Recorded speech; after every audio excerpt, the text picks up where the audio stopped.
Do you guys recognize this? Hey music friends, this is Davi Vasc. I'm a music composer for games, and as you guys know, this channel is all about sharing the music from the games that we love. And when it comes to Monster Hunter, we have shared and talked about the music from Elder Dragons such as Fatalis and Safi'jiiva. So now, according to the suggestions that I get from you guys, it's time for us to listen to and talk about the theme for Alatreon from Iceborne. Let's go.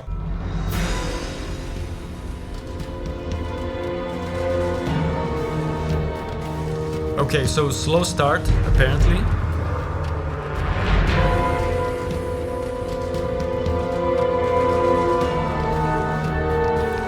Very ominous chords.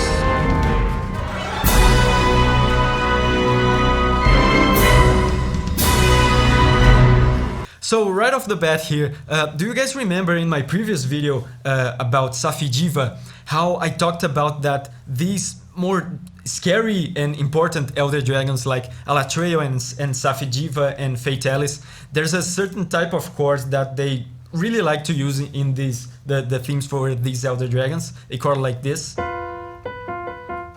Very disturbing chord.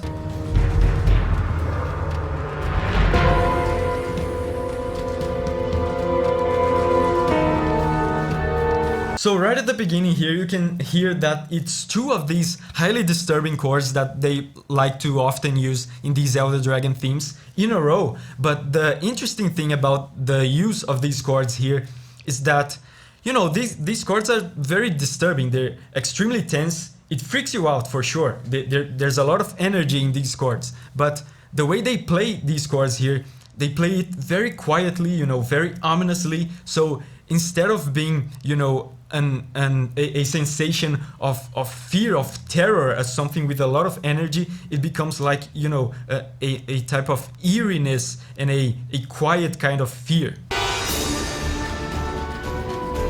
Oh, there's more energy in the percussion now, but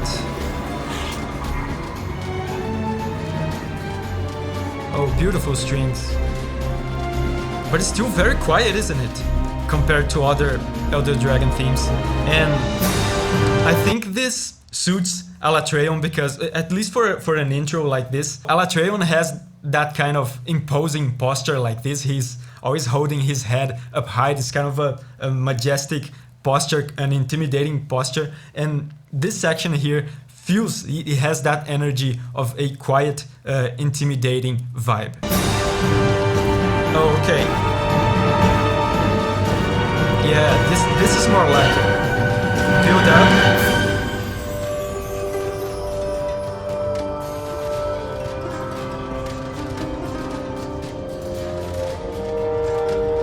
There's some kind of stringed instrument here. Can you hear it? There's a Middle Eastern vibe to it. I think this is an instrument, I forgot the name, but it's a Middle Eastern stringed instrument.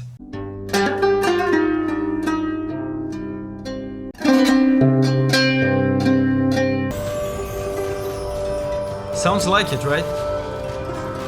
I wonder what they were trying to say by putting a Middle Eastern instrument here, if anything.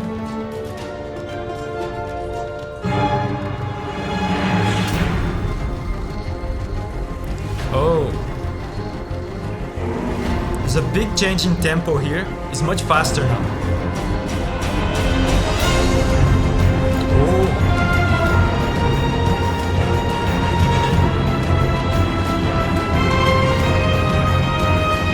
Something that I'm noticing here about this theme in comparison to the others, especially in this particular part here, is that this theme has a bit of that Hollywood sound. It sounds a bit like a Hollywood soundtrack. And you know, nowadays you could say that you have two types of orchestral music. You have the Hollywood style, you know, with the Hollywood mannerisms and things that Hollywood usually likes to do in the orchestral music. And we have the more classical oriented orchestral music, which usually is a bit more loyal to the artistic conventions of like the Romantic period and classical period, old stuff, right? Usually what I admire a lot about Monster Hunter soundtracks is that is that it is usually very, very more classically oriented. And that's something that I admire, because in my opinion, I think the classical stuff is a bit more interesting than the Hollywood stuff. But here you can see that they are approaching very much the Hollywood style by using something that Hollywood loves to do, which is ostinato. So pay attention to the lower strings, the cellos. Can you hear? So this repetitive figure here,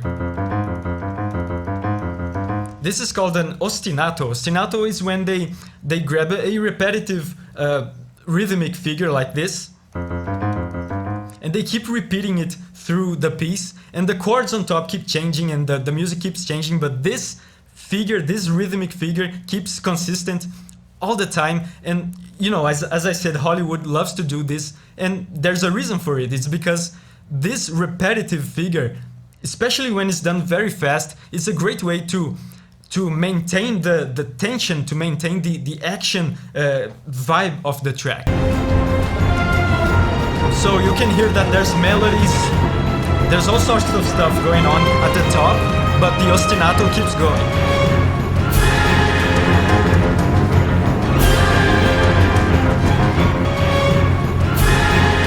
Nice. Man, there's so much energy in these quick notes like this.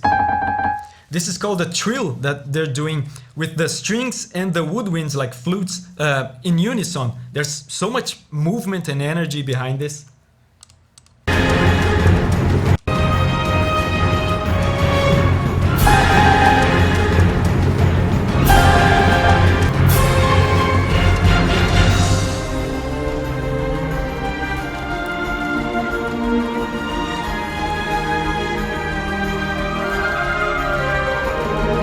Do you guys recognize this? Oh man. I did hear that there was a third generation reference in this theme, but I had completely forgotten about it. This caught me off guard. So for those of you who don't know, maybe you didn't play 3U or Monster Hunter Try, this is the main theme from Monster Hunter Try and Monster Hunter 3 Ultimate. It's so beautiful, man.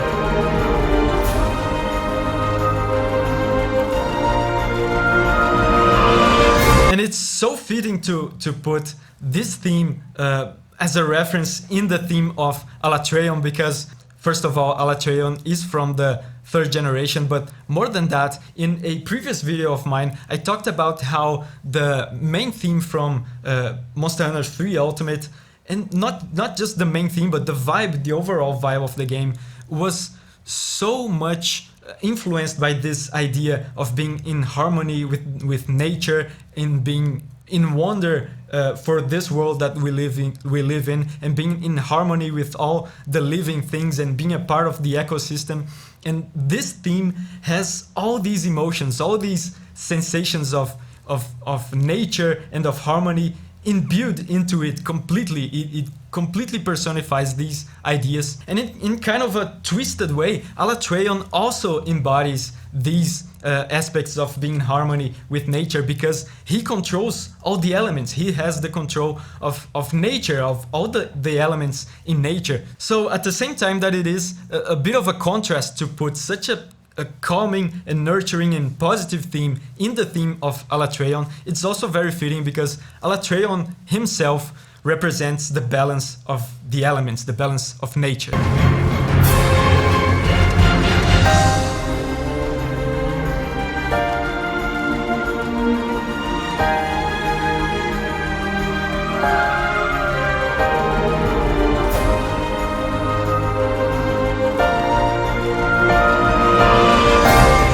And something else that I want to highlight here, I know I played the chords already, but there's something else here. This theme is just too good to pass this opportunity. A bass line is a very useful tool that composers use to add depth and emotion to a piece. You know, a bass line that converses with the main melody is something very powerful to add a lot of emotion to the piece. And this piece here has a very interesting and emotional bass line. It's not complex, it's not difficult to play, but it's very, very, very well constructed.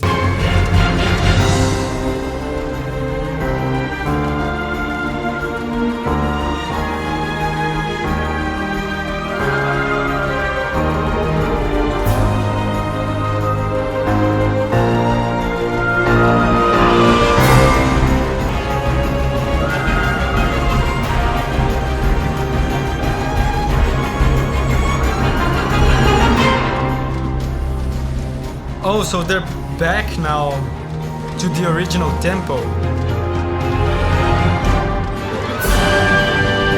So they're alternating between a slow and majestic and imposing tempo and a really fast and tense and action-oriented kind of tempo. That's interesting because when the slow tempo comes, you become adjusted to that kind of level of excitement, and then the fast tempo comes in and raises that level of excitement, and it keeps alternating like that. 1, 2, 3, 4, 1, 2, 3, 4, 1, 2, 3, 4, 1, 2, 3, 4, 1, 2, 3, 4, 1, 2, 3, 4, 1, 2, 3, 4. Monster Hunter 3 Ultimate was the first Monster Hunter game that I played, so this section here with the 3rd generation main theme definitely hit me right in the fuse. But hey, if you want to keep sharing the music from these Monster Hunter games that we love, especially Elder Dragon themes, I have a playlist here with the 3 main Elder Dragons from Monster Hunter Rise, and over here I'm gonna put the reaction that I did to Xeno'jiiva from Iceborne. Whenever you're ready to spread your wings and go on a music journey again, I'll see you there.